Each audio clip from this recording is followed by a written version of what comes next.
Good morning to everyone, and a pleasant Sunday to everyone. I am Erno Labega, and I am handling the hosting of today's program, which is The People's Voice, for today, Sunday the 28th. Wendell Moore is on vacation, a well-deserved vacation, so I am off vacation just for Wendell. So we'll be going through the day. I may have a guest. They indicated that there would be stop by so we could have some discussion. And other than that, the discussion we can focus as an open forum today. Admittedly, we weren't that all organized with a guest as Wendell is not here. And we will just walk through the program. We did not want to let the program be silent. So we will treat it as an open forum. And we can discuss whatever any caller wants to do or say or discuss with regards to regular happenings, current happenings, past happenings, recommendations for the future, how things can happen, should happen, would happen, whatever. It's an open forum, and we can talk whatever you want to talk about, and let's have an open discussion with regards to that. I like open discussion, but I also like open suggestions and constructive criticism. So we have a call. Go ahead, caller. Good morning, Mr. Labega. How you doing? Good morning. Compliments to the season. Thank you. I got a thing right with the garbage collection in our area here in St. Peter's. It hasn't been picked up for quite some time, and it's Christmas gone now, so you know all the people that open presents and so forth. So it's even worse now. It seems like these garbage haulers don't care about us no more. When they don't get paid, they keep a strike. And when they get paid, they just don't pick up the garbage. That's my plea for today. I hope it don't continue over in 2026 because it's ridiculous, and the dogs and the pigs are just tearing the garbage apart. You have a good one, my brother. Just say.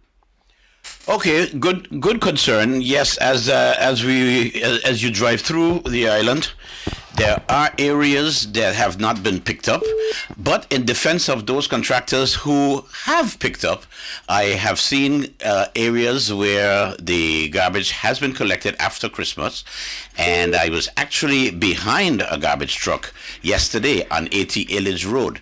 Now, I don't know if they've picked up all of the inner roads, but usually after Christmas, the day after Christmas is another holiday, even though they should be on schedule and to work. It's usually a very dirty day with all the Christmas gifts and all the other things and boxes, the stuff that goes out. Not defending anyone, but I have seen a truck cleaning up for the areas that were not cleaned up. Well, I do stand with you and calling on those contractors to really open up and come out and do what is required of them to do with regards to the cleanup. Well, we don't have any more callers yet, but we do have a call. Let's go to the next caller. Go ahead, caller. You're on the air. Good morning, Mr. Labega. Season greetings to you. Thank you. The same to you and the family. Yeah, I just was wondering because the land belt I understood the government is trying to implement a sewer system island-wide, and it seems like Cold is a forgotten link because if you can look at the road down by Prime, is a convict river, all of it with garbage water coming down in that area. So I want the government to take heed and look at Cold area because it needs some drastic measures taken. Okay, point. I hope there's someone listening who, at this point, could take your recommendation, could take your concerns, and start dealing with it. Thank you, caller. Welcome. All right, man.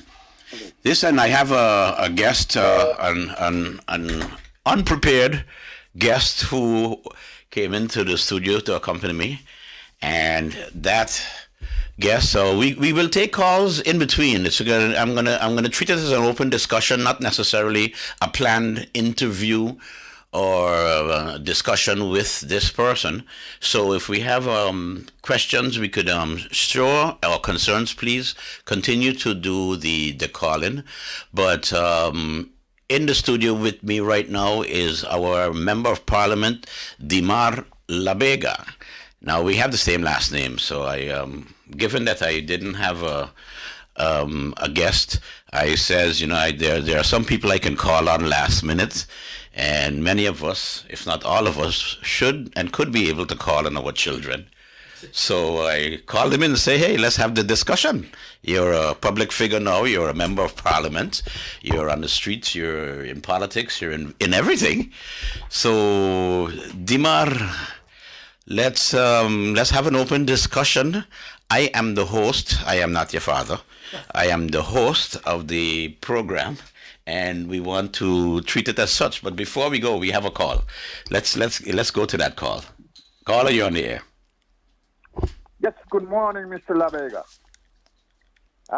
Good morning. Greetings to you. Thank you. The same to you and your family.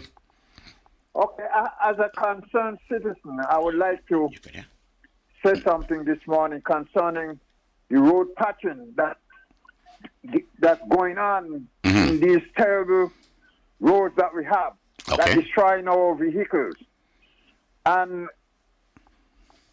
the contractors that are contracted to patch this road, to me, they have no interest of what they're doing, because they patch a road, they full a hole today, tomorrow the hole is out again. And they're not doing it with no kind of pride. Because, Mr. Labega, I think you see Tommy patching the road on the pond field many times. And the patching that Tommy does lasts longer than the patching that these contractors doing, that we paying them heavy set of money for. And as a taxpayer, I am concerned about the money that I pay and how the government is spending our money. They should have someone inspecting these roads or this patching or what they do and see if it's done properly. When I guess you drive on the road and you could see where the patchy road is not level with the actual surface of the road. Your car tires getting pinched on the side, and all kind of things with the extension that they left on the thing is not uniform. It's not complete. I'm hearing what you're saying. Still inside it, and I doubt it. They even stamp it down or anything. They just throw it and leave it. We should have better work done. Okay. Than this, because we the taxpayers is paying our money.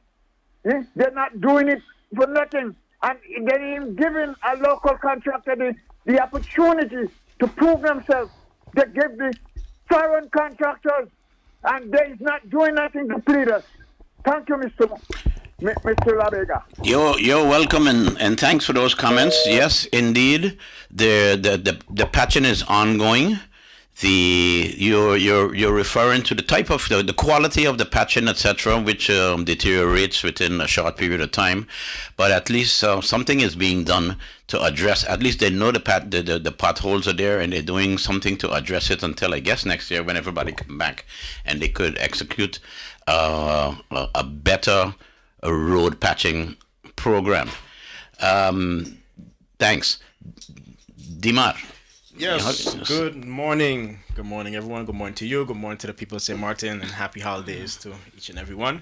Thank you for inviting me to your studio. In the studio, I came straight from the gym to accommodate you in the program. Thank you very much. Listen, the gentleman who just called in with regards to patching the roads, Vromi has its hands full with regards to the roads and many other things, etc. So do all the ministries. What do you, as a member of parliament, do you play a role other than I'm the boss, I am parliament, the ministers report to us? Can you be involved? Can you give recommendations? How is it that the members of parliament, not you specifically, but you could talk about you if you want. But how does that work? Yeah, so it has been a discussion in Parliament. I know various members of Parliament have questioned GB, no, sorry, not GB, the Minister of Vromi on the roadworks when in regards to the quality of the patching or the quality of the roads they're building and the grade, etc. One of the main concerns from the from Vromi side as well as Windward Roads was the budget. So based on the budget, then you get a certain quality that's able to be fulfilled based on the budget. Now, the gentleman mentioned the patching and the leveling of it. Now, I do believe if the leveling is off, that's something that could be controlled. But Vromi has been doing a decent job, I would say, in facilitating proper roads and getting there, working on drainage, different things. I know that it's ongoing, but I do agree it is something that's ongoing, and it all really comes down to budget and a quality of just not patching. A lot of people think that you see a lot on social media, why patch, why not just resurface anything? But that comes with a certain expense, a lot of expense. You know what I've noticed in driving around on Boxing Day. I drove around the island. One of those old time things where you drive around the island, the whole island, and you're popping all over the place. And Boxing Day was a holiday for us over here, and I did that. And I noticed for the first time, well, at least I noticed for the first time. I don't know if the French side is doing it for the first time. You see the little the wherever there's a pothole, they circle it with spray paint. Yeah. And I believe the French side, I'm seeing the spray paint in yellow. It's like, oops, this is the first time I'm seeing the French side circling. They're doing what we do. Well, I would take it that's the next to be worked on. Yeah, it's obviously it's the next to be worked on, but you usually but they also have a budget for road repairs. Mm-hmm. They also have a standard upfront budget for road repairs, and sometimes they pave the entire road when it has deteriorated to the point where it needs to be deteriorated. But I must say, I believe the roads have been improving. I must say, overall, I think the roads have been improving over the last year, if not two. There's always more to go. There'll always be a pothole, no matter where you go in the world. But I do believe that the road infrastructure has been improving. A lot of side roads have been paved. So you're trying to say that this is not specific to St.Maarten? No, it's not specific to St.Maarten, but we live in St.Maarten, of course. So we're talking about these issues. But I do believe that we're getting there slowly but surely. What else you have on tap for Parliament? How was your year? How was your year? I'm getting personal. How was your year, your first year in Parliament? My rookie year was good. Very interesting. Real sports character, his rookie year. My rookie year, my inaugural year.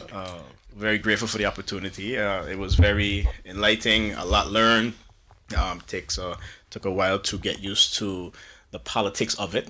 That is the name, politics, the personalities. But I must say everybody has been helpful, especially the Secretariat and the Parliament to guide and advise and things like that. So I'm definitely looking forward to having extremely busy, productive 2026 with a lot of issues that is plaguing people of St.Maarten. What's the parliamentary relationship with your party, the other parties, the members of Parliament? What is it like? Do you either love each other or hate each other, or it's a really nice mix where there's an understanding of the needs of the country? I think it's a nice mix. I personally don't dislike anyone. I don't take anything personal. I personally don't attack anyone. I just try to keep it very topical.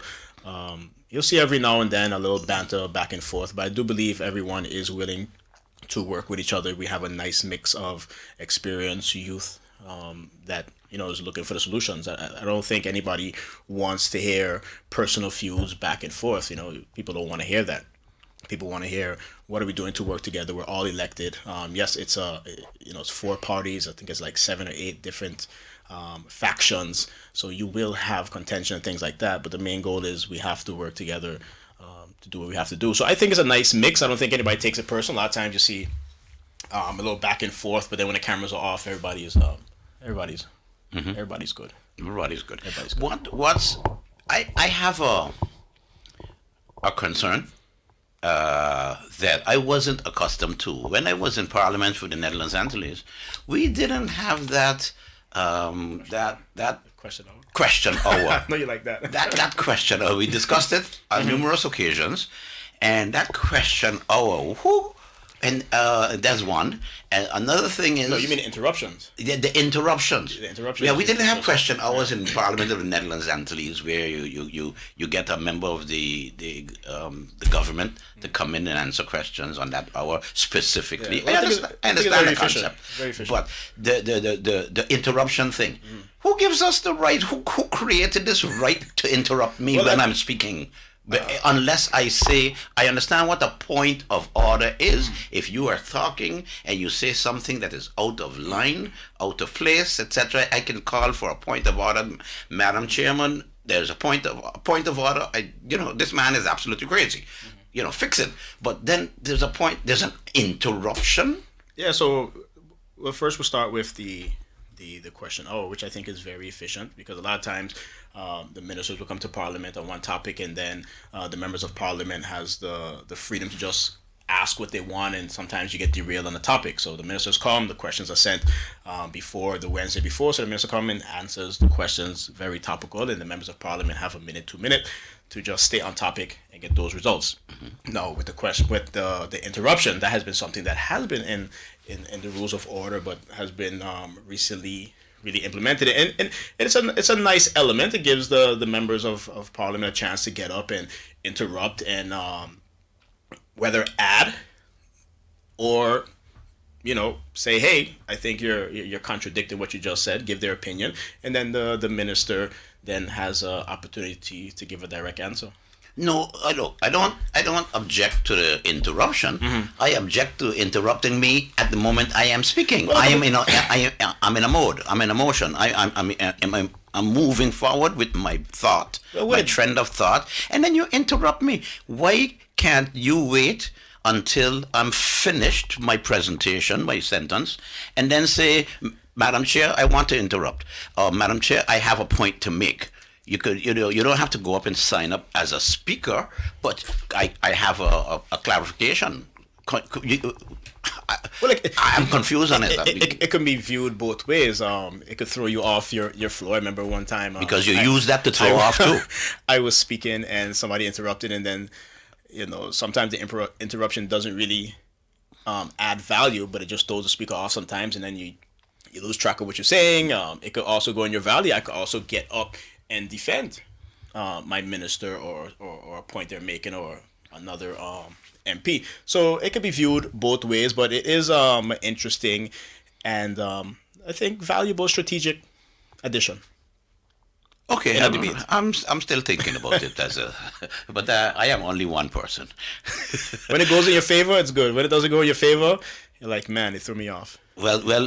If we have any listeners out there who are very politically inclined or politically savvy with regards to discussion, give me your opinion on that. I want opinion on that. I mean, I played Parliament and I didn't. We didn't have that, so no. New to the old boy here. How do you find it's going overall? From look, ex-politician, civilian. From an ex-politician, we talk about this all the time too. The difference, I could look at differences. I can look at comparisons. In my budget debates, we would start the budget meeting in the morning at 8, 9, 10 o'clock, whenever the meeting starts, and the budget meeting is not ended until 3, 4 o'clock in the morning, when we covered all bases. All ministries had to be present. All answers had to be given that same day throughout. All the questions posed had to be answered, etc. That was the Netherlands Antilles. That was before 2010. Now, I was accustomed to that. I did 3 budget meetings. Now, here, we have Parliament that starts a budget meeting this month, and the budget meeting ends next month, could be next year.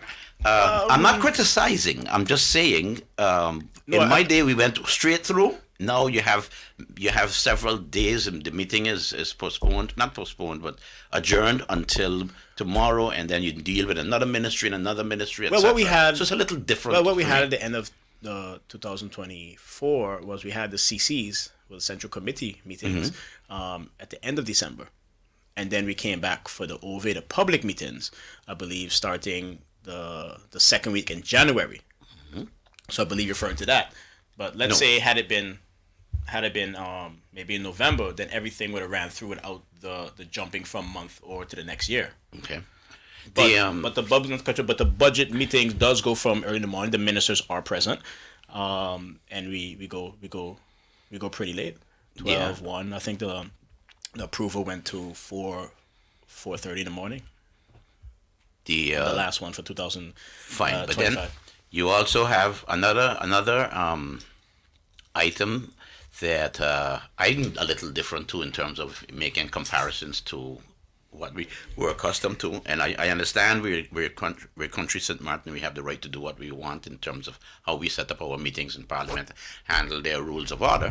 But many of the Central Committee meetings were never public.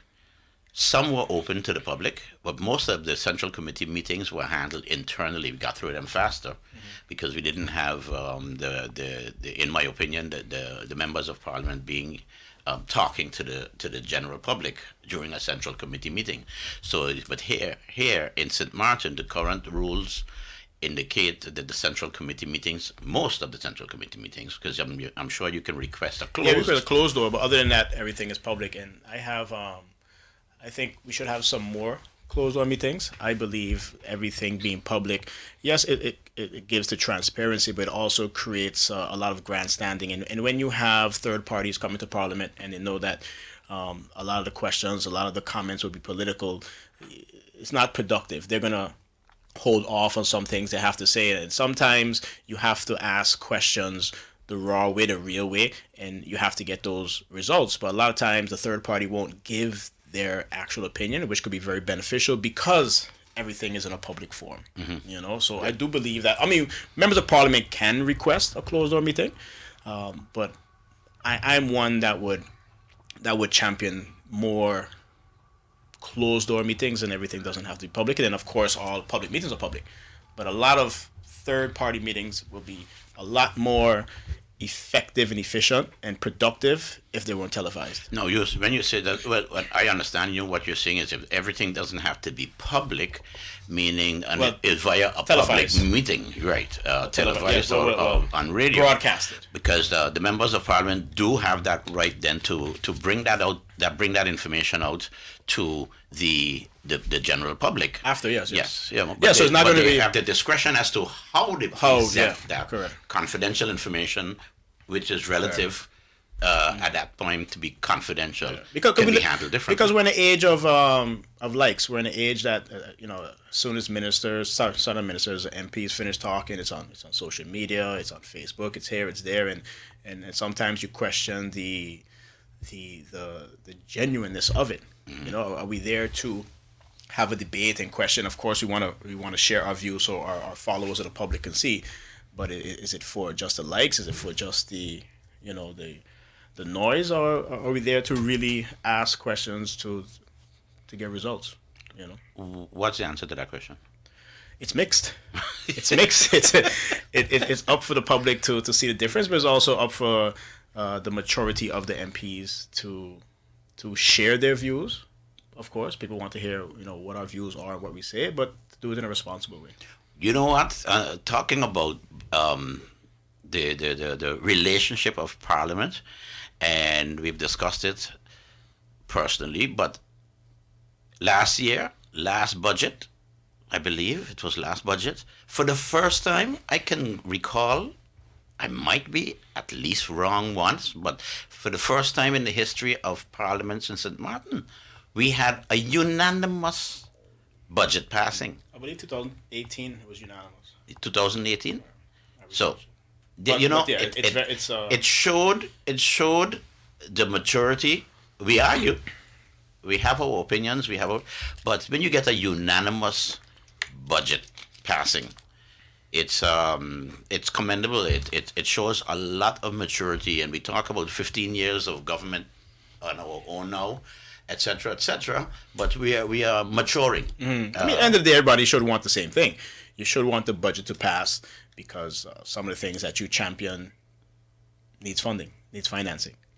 So when members of parliament went against the budget that came back, the 2025 revised budget that came back, then they had a lot of motions that needs funding from a past budget. I want to. So we need to take a break, but I want to continue on that because I want to ask you if the budget, if they don't pass unanimously, whatever they propose for funding, is it still there? Does it disappear? But anyhow, let me take a break, and then when we get back, we'll continue that discussion. Hi again. Welcome back to the People's Voice here on a Sunday, the 28th of December.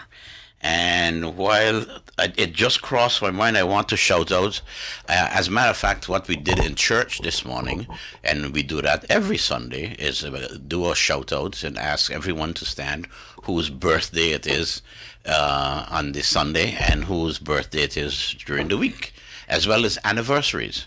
So I just want to shout out those persons whose birthday it is today and for the rest of the week, as well as those persons celebrating an anniversary of some sort, including marital anniversaries. So congratulations. And specifically, I need to shout out to Judy-Ann Hoover Labega, whose birthday it is today. She was a guest on the program on Friday gone. We had a great discussion. So yes, shout out to all those. Listen, Dimar, Mr. Member of Parliament. Dimar is fine, right? Yeah, I could work with that. We started a discussion on Parliament and questions and how it is handled, and passing the budget. And then we have a situation where a member of Parliament passes, they propose a motion, or a faction could propose a motion. Let's take the opposition for that matter. They could propose a motion. That motion and many motions in the last budget debate were passed. Whether it was members of the opposition, members of the current coalition. But if the motion passes, and you're in opposition, and then when it comes to voting for the budget, now, we pass a motion that we're going to execute, or we're going to propose to execute whatever it is that the motion proposes to be done, which is financial, has a financial implication. And then when it comes to voting, I would like to motivate, Madam Chair, I would like to motivate my vote, but based on certain things, I cannot vote for the budget. I cannot approve the budget. So does that mean your motion, could that mean that the motion that you've presented, which was passed for the financial implication, you're not passing the budget? Should we take that out of the budget? Does that happen? What is the thinking along that line? Well, all motions don't have financial implications. Some motions have you're instructing the government to look into something, to research something, and bring back or implement ideas. The amendments now would have the financial implications. In the last budget, we did have a lot of members of the opposition that presented motions, and some were fairly good. But then you vote against it, which is their prerogative, of course. Anybody's prerogative whether to vote for or against. But I think if a lot of your motions have passed, and the coalition, or you have the majority, I would say, in Parliament that agrees with it, you should want the budget to pass, because that has direct consequences on your motion or amendments or the things that you want to see the ministers implement in the best interest of the country. Well, I could always take the attitude that, but knowing the opposition, knowing the government, they're going to pass the budget anyway. They have the majority. So let's get the motion in. Let's get it in. And then I would get my program as proposed in the motion.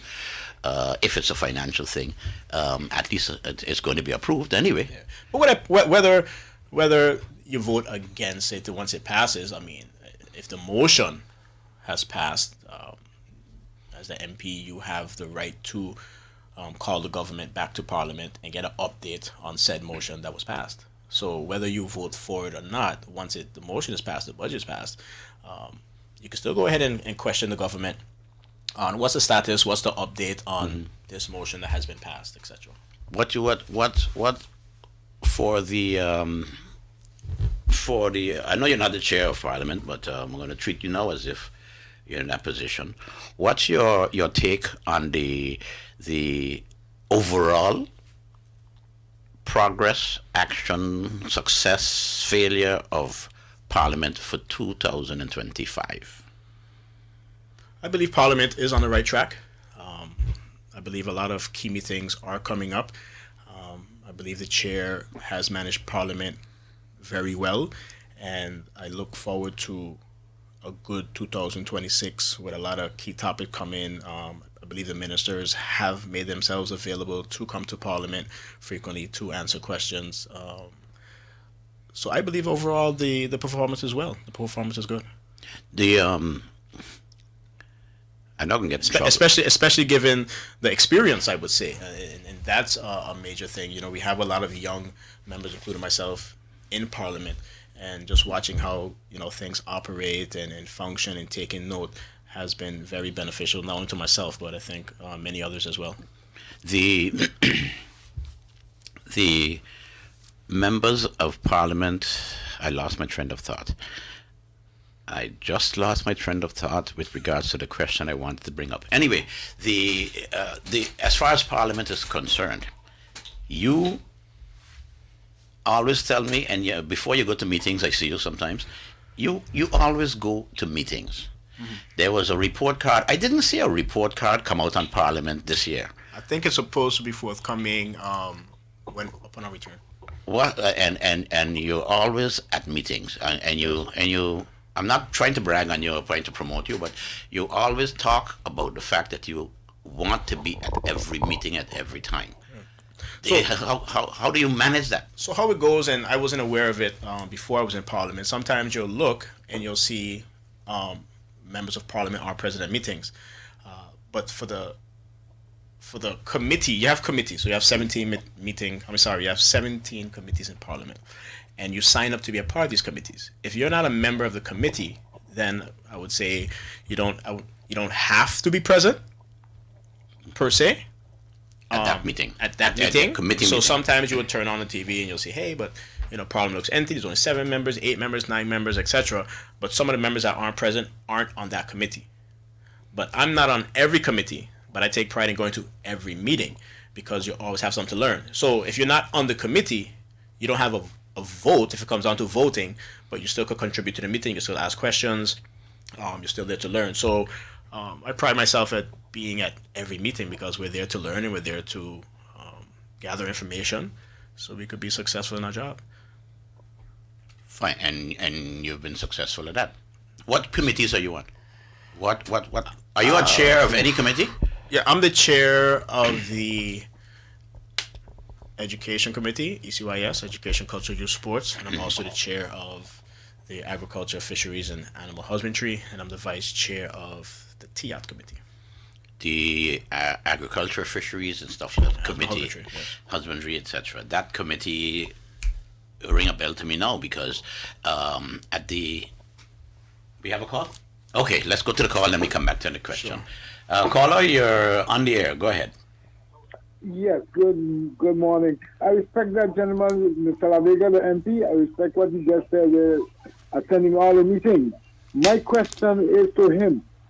Why does when a meeting does not have a quorum, they cancel a meeting? Why should they put a penalty on those MPs who were supposed to attend the meeting? Because we the people put them there to represent us. But still, there's a lot of meetings that go down with not enough quorum to go on with the meeting. You understand the question? Yes. Is there a penalty for those who don't show up? No, technically, there's no penalty. There's no one to give us or them a penalty, but it's great to note. It's great to keep track of, who shows up to the meetings, who doesn't show up to the meetings, and when it's time to hold them accountable, come election time, you hold them accountable.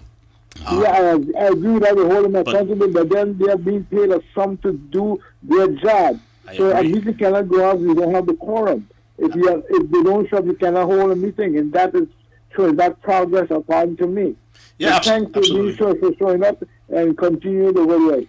Absolutely, I agree 100%. That's why no matter what the committee, what the meeting, no matter who calls it, opposition, coalition, I'm present for sure, early, on time. Listen, but in response to that, there's the other side.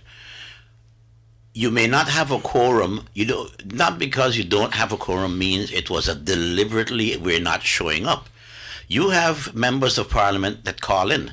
They have several members of parliament. You have those Parlatino meetings. You could be off island, so those people automatically can't show up. You have you can call in for a meeting with an excuse. I can't come. I can't make it. I'm feeling sick. I have to attend an emergency. So you could have enough of those situations on any particular day. I'm not saying that happens every time, where you may not have a quorum, but it was not a deliberate let's block this meeting. Correct. On the other hand, you can know that two or three members of the coalition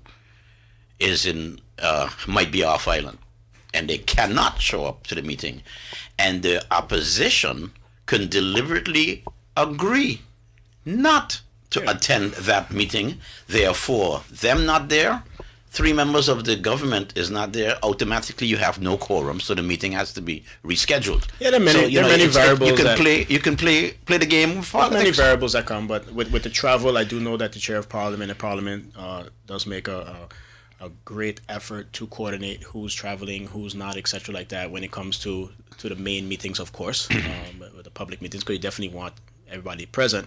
When it comes down to some of the smaller meetings, the CCs and things like that, some people call out sick, some people are absent. So, hey, if coalition calls a meeting, opposition might say, well, I didn't call the meeting, so if the coalition isn't going to all show up, then we're not going to show up, and they might be present but don't sign in.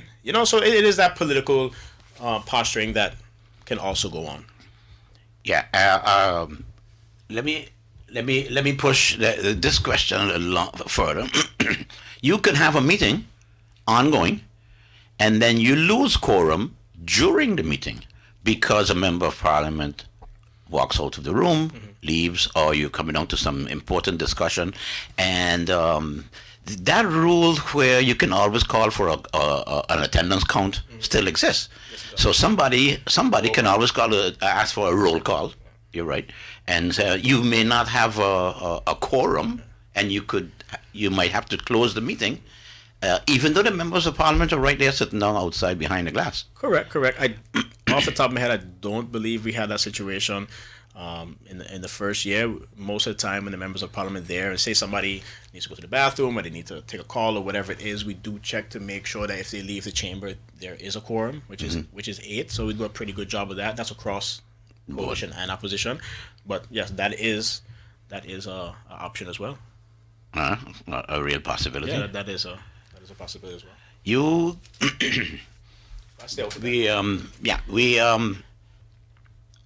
you were involved during your campaign heavily with promoting sports activities, etc.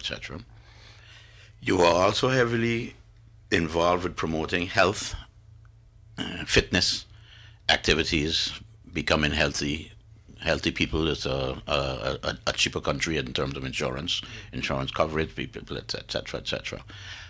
What it was heavy on your mind during the campaign.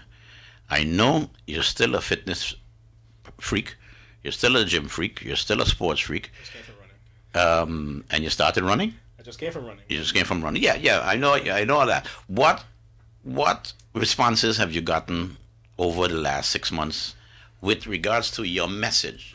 That first of all, was the message accepted? Was the message adhered to? And is it still?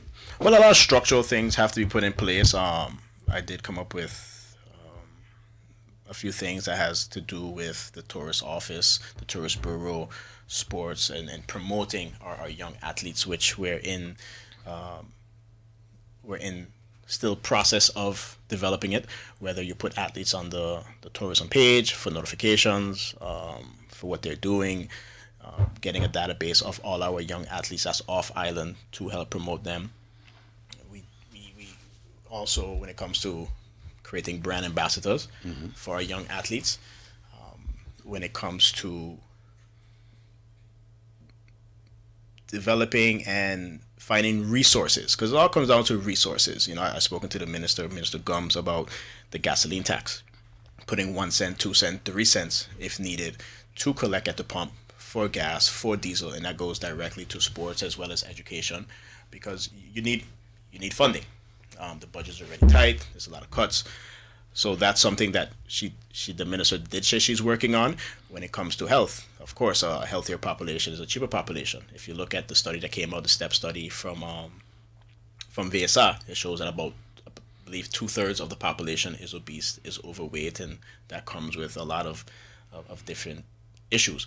But those programs need to start in the schools. Those programs need to start in elementary schools. I live a pretty healthy lifestyle because my parents taught me from a young age proper dieting, proper training. We was always involved in sports, but everybody doesn't have access to that education.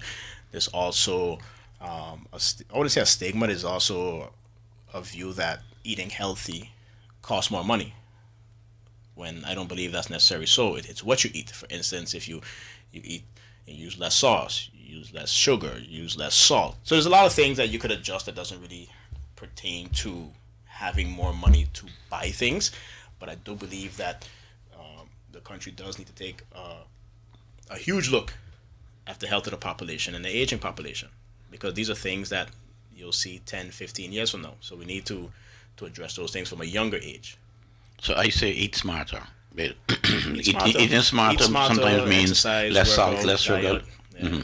So because you could still get a good diet, but not necessarily have to go and spend expensive nutrients. And so stuff those are like things I'm still working on, especially the health aspect coming up in 2026, because that is a major concern. You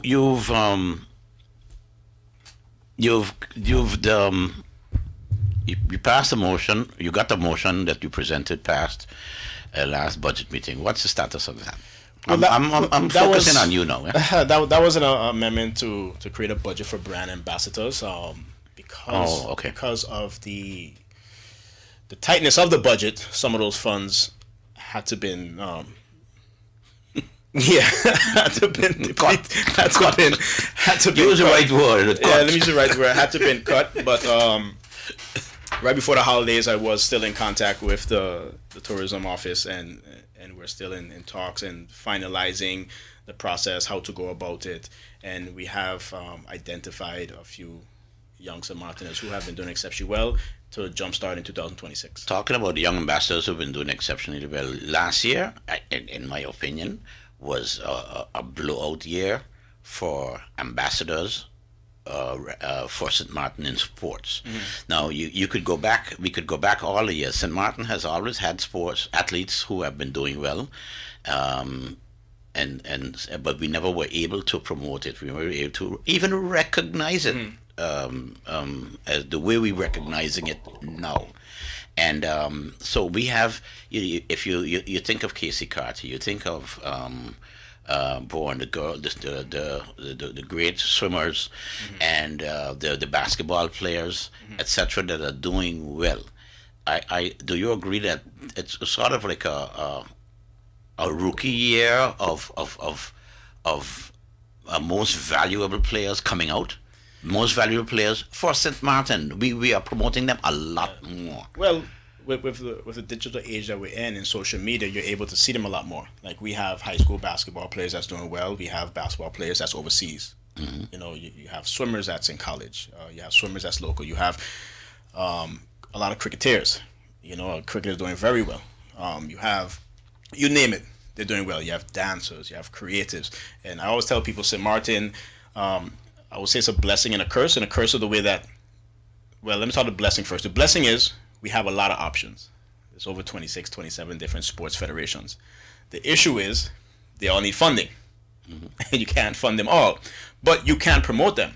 You know, you can. And I believe the sports department has been doing a great job over the last few years, putting out releases of when they're traveling, when they're not traveling, events that's going on the weekend, etc., like that. But what I want the tourist office to do, and what they're currently working on, is getting that database and creating a tab on the tourism page where, hey, this one is over here, they're doing great, they had, this breakout season or event or whatever it is, and every 3 months you keep updating it, so visitors could go to the site, they could see who's doing good, who's doing bad, because people will travel to St. Maarten just because this person's from there and they heard about that. So that's how that works. And it also, everybody can't get paid, obviously, but having knowing that the country supporting you visually on their website will give you a boost. And You have, and most, nearly all of the athletes who are breaking out, who are doing well, are supported, of course, by their families. Fathers involved and mothers are involved, and what's coming to mind is you look at the two swimmers where their mom is continuously talking, I am raising champions. And that's like the theme. I am raising champions, and she gives you an update on Facebook where the child is spinning, what they're doing, and the local record, they broke their own local record, they're setting new records, and all of that kind of thing. Is there, or could there be assistance for a parent or parents like that, or families like that, because they do a whole lot of promoting, and it's not only jumping on your telephone and I'm raising champions, etc., etc. There's a lot more that go into it. There's gasoline to take them to practice every single day. But you see, it's a touchy subject. But the reality is, if you have an outstanding athlete, that's what you should be doing. If you can. Now, not all parents have the means, or all family have the means, but we grew up in the States, and we used to play a lot of sports, and the energy and dedication it takes for families to travel to games, to AAU games and stuff like that. That's what the family has to put in. Now, you can request subsidy from the sports department. It takes you have to put it in on time. It takes a couple months. That's my point. That's where I'm going with this. But what's the budget for the sports department to do that to everyone? If you have 10 outstanding swimmers, you have 10 outstanding track athletes, the track does extremely well, they always come back with medals. Can each one of them request a subsidy? Is there a pot? Is there a budget proposal? Can there be a budget proposal to have that pot? That well, a lot of them get subsidized. You can't give everybody a pot, but there's criteria. You set some criteria as to who can qualify for more. Yeah, they are. I mean, you guys were you and your brother were in every sport possible, and yes, your parents were making sure you got there and do everything. Yes, it's that responsibility of the parent also.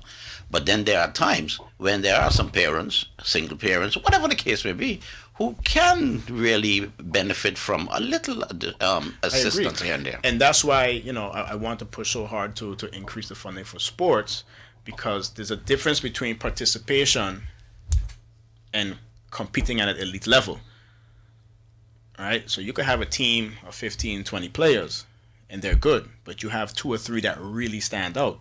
Now, those ones that really stand out need to be treated differently. They need to train harder. They need to be exposed differently, because they have that outstanding ability to reach the next level. So they need training, they need nutrition, they need to be exposed to more games or events or whatever it is. They need more push towards the marketing side. I mean, they need more support from those who are not as good on the team too. How does that work? Well, because the ones on the team don't need to support them, but they need more. They need not more financially, but you need financial more support, marketing, support. more visual support, because they have the talent. They have the talent. You have to push them harder, and they have to push themselves harder. And their parents have to realize that, hey, my son, my daughter, is an extremely good at what they do, and we need to find the ways and means. And a lot of times it comes down to education, because, for instance, I won't specify the exact team, but I went to the airport to receive a team back, and I spoke to a parent. I'm like, listen, you guys are traveling near and far, which is great, but have you considered more focusing on the United States, the Western world? Because those are where you're going to get those college scholarships. Those are where you're going to get those more opportunities than doing these large, costly international events. right? Because to me, the goal needs to be to get into college, get a degree, get your education, and if you're good, they'll find you wherever you are. True. Right? But a lot of the opportunities are in these camps. In the summer camps, as you know, you have camps for $200, $300, $400 a month. I mean, for the week. Of course, there's other expenses that come along with it. But if you know that there's soccer camps, swimming camps, football camps, basketball camps, you'll save up through the year, you do your fundraising, etc., like that, and then you're able to expose your child to these camps where have these coaches and ratings. Yeah, it makes sense. It makes sense. I think I know a young lady who went away and got a little. She went to college, but she got a scholarship or some funding to play softball. I think.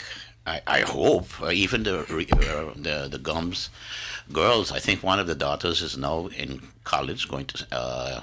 And I hope she could qualify for a scholarship. The schools offer them all the time, so we just have to find a way and take advantage of it. But then we have to do fundraising year round as the athlete, as a team. Not saying that they don't, just saying it, because if you do a breakfast box, you do lunches, people have to eat. You're gonna make money. You do that year round, you will have the resources to go where you have to go. Because granted, sometimes the opportunities come up very quickly. Like you'll know, oh my God, I have to travel within 2 months. And it's too late now to request subsidy from the sports department because there's procedures on time. But you want to be there. Like that. But maybe you go now, you qualify for an event in 6 weeks. You don't have time to request that from the government because there's the procedure and they can't just sign off on it.